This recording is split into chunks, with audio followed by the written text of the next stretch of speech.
శ్రీ గురుభ్యో నమః శ్రీమాత్రే నమః. అందరికీ నమస్కారం.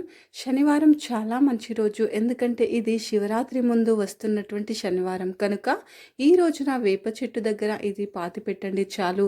24 గంటల్లో మీ సుడి తిరిగిపోతుంది. దారిద్ర్యం అంతా కూడా పోతుంది.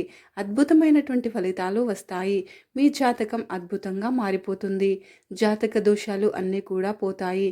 శనివారం రోజున సాయంత్రం 6 గంటల లోపు అంటే చీకటి పడేలోపు ఈ పరిహారం చేయటం వల్ల మీ జాతకం మారిపోతుంది అని పరిహార శాస్త్రం చెప్తుంది. కాబట్టి తప్పకుండా ఈ పరిహారాన్ని పాటించండి. ఈ పరిహారం చేయటం వల్ల అనేక రకాల దరిద్రాలు పూర్తిగా తొలగిపోతాయి. ఇది చాలా చక్కటి పరిహారం, అద్భుతమైన పరిహారం. కాబట్టి శనివారం రోజు వేప చెట్టు దగ్గర దీనిని పాతిపెట్టండి. అలా పాతిపెట్టిన 24 గంటల్లో మీరు అద్భుతాలని చూడగలుగుతారు. మీరు ఆర్థిక సమస్యల నుండి బయటపడగలుగుతారు. ఆర్థిక సమస్యలు తొలగిపోతాయి. అప్పులన్నీ కూడా తీరిపోతాయి. మీరు కోరుకున్నంత ధనం వచ్చి పడుతుంది. ధన ద్వారాలు తెరుచుకుంటాయి. ఆగిపోయిన ధనం మీ చేతికి అందుతుంది.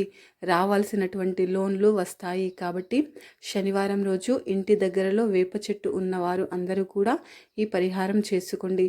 శనివారం అనేది చాలా మంచి రోజు. వెంకటేశ్వర స్వామికి ఎంతో ఇష్టమైన రోజు. ఈ రోజున తప్పనిసరిగా వెంకటేశ్వర స్వామి వారి ఫోటో ముందు దీపం పెట్టుకోవాలి. నువ్వుల నూనె కానీ నెయ్యితో కానీ వెంకటేశ్వర స్వామి వారి ఫోటో ముందు దీపం పెట్టుకోవాలి. నువ్వుల నూనె నెయ్యి ఇలా ఏదో ఒకటి వేసి దీపం పెట్టుకోవాలి. శనివారం ఉదయాన్నే లేచి శుచిగా స్నానం చేసుకొని వెంకటేశ్వర స్వామి వారి ముందు దీపం పెట్టుకోండి. వీలున్న వారు పిండి దీపాలను వెలిగిస్తే మరీ మంచిది. ఈరోజు పిండి దీపాలు పెడితే అష్టైశ్వర్యాలు సిద్ధిస్తాయి. కోరినటువంటి కోరికలు నెరవేరుతాయి అని ప్రతిదీ. అలాగే శనివారం రోజు పొరపాటున కూడా మాంసాహారాన్ని తినకూడదు. శనివారం రోజు నాన్ వెజ్ని తింటే శని బాధలు పట్టి పీడిస్తాయి కనుక శనివారం రోజున పొరపాటున కూడా నాన్ వెజ్ని తినకండి.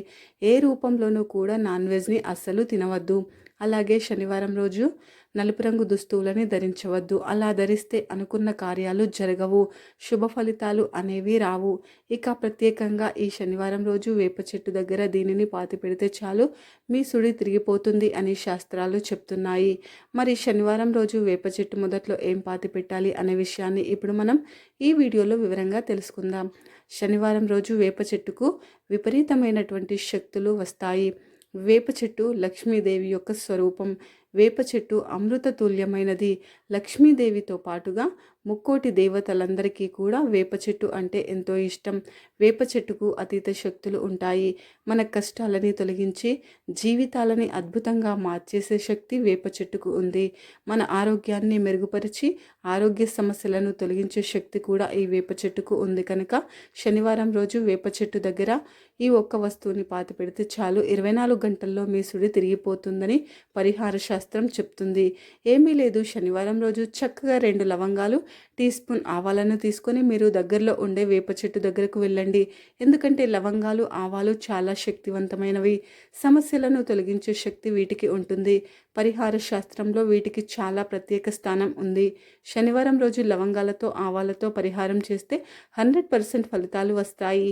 లవంగాలు ఆవాలను వేప చెట్టు దగ్గర పాతిపెడితే ఆరోగ్య సమస్యలు పోతాయి, చాలా మేలు జరుగుతుందని శాస్త్రాలు చెప్తున్నాయి. ఈ లవంగాలకు ఆవాలకు జాతక దోషాలను తొలగించే శక్తి ఉంది. మన జీవితాలను అద్భుతంగా మార్చేసే శక్తి ఉంది. కనుక శనివారం రోజు 2 లవంగాలను, 1 స్పూన్ ఆవాలను తీసుకొని వేప చెట్టు దగ్గరకు వెళ్ళండి. లవంగాలను ఆవాలను మీ ఎడమ చేతిలో పట్టుకొని ఆ లవంగాలు ఆవాలతో మీకు మీరే దిష్టి తీసుకోండి. అంటే తలపై నుండి 7 సార్లు సవ్య దిశలో, 7 సార్లు అపసవ్య దిశలో తిప్పండి. అలా తిప్పేసిన తర్వాత వాటిని వేప చెట్టు మొదట్లో చిన్న గొయ్యిలాగా తీసి పాతిపెట్టండి. పాతిపెట్టిన వెంటనే ఇంటికి రావద్దు. పాతిపెట్టిన తర్వాత కూడా ఒక 5 నిమిషాల పాటు వేప చెట్టు దగ్గర కూర్చొని ఆ చెట్టును మీ స్నేహితులుగా భావించి ఆ వేప చెట్టుకు మీ కోరికలను, కష్టాలను మనస్ఫూర్తిగా చెప్పుకోండి. అలా చెప్పుకున్న తర్వాత తిరిగి ఇంటికి రండి. ఇలా ఈ చిన్న పరిహారాన్ని శనివారం రోజు చేసుకుంటే మీకు ఉండే ఎంత పెద్ద కష్టాలైనా సరే తీరిపోతాయి. 24 గంటల్లో ఖచ్చితంగా మీకు మంచి రిజల్ట్ అయితే వస్తుంది. రావాల్సినటువంటి డబ్బులు, లోన్స్ అన్నీ కూడా వస్తాయి.